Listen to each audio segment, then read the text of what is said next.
Christians in Palestine and in Gaza, we've been going through the same oppressions and the same injustice that all Palestinians have gone through. And I think that Israel benefits from erasing and denying our existence because they would rather the so-called West, North America and Europe, not find out that there are Palestinian Christians who are Christian like them who are being massacred and expelled from their homeland. And the stories of the churches being bombed over the years, this isn't the first time that the churches were bombed.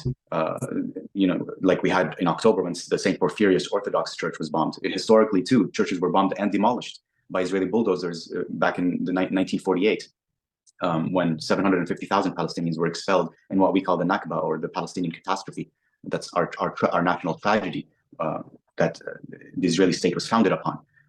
But we faced the same issues, and throughout the years, the Christian priests and clergy have been arrested, detained. They've lost their homes, they've lost land. One of the leaders of the Christian community in the West Bank, his name is Father Atallah Hanna, and he's quite outspoken. He's a spokesperson for the Orthodox Church in Jerusalem. And he's been quite outspoken about these issues, and a lot of Palestinians in general, look up to him as one of our national icons, as a matter of fact.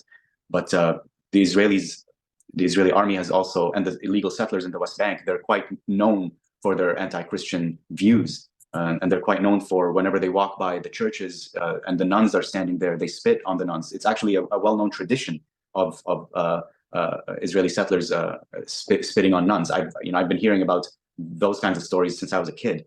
So this is not a new phenomenon by any means.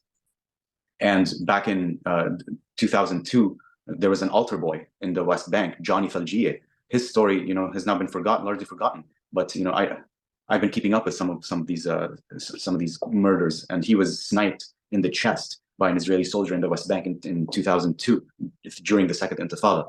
And I can remember the community raising his coffin, just like all the other martyrs who've been killed by the Israeli army, and raising his coffin along with the cross and marching through the West Bank with it in procession and mourning and protest at the murder, at the injustice that's being committed against both Palestinian Christians and Muslims.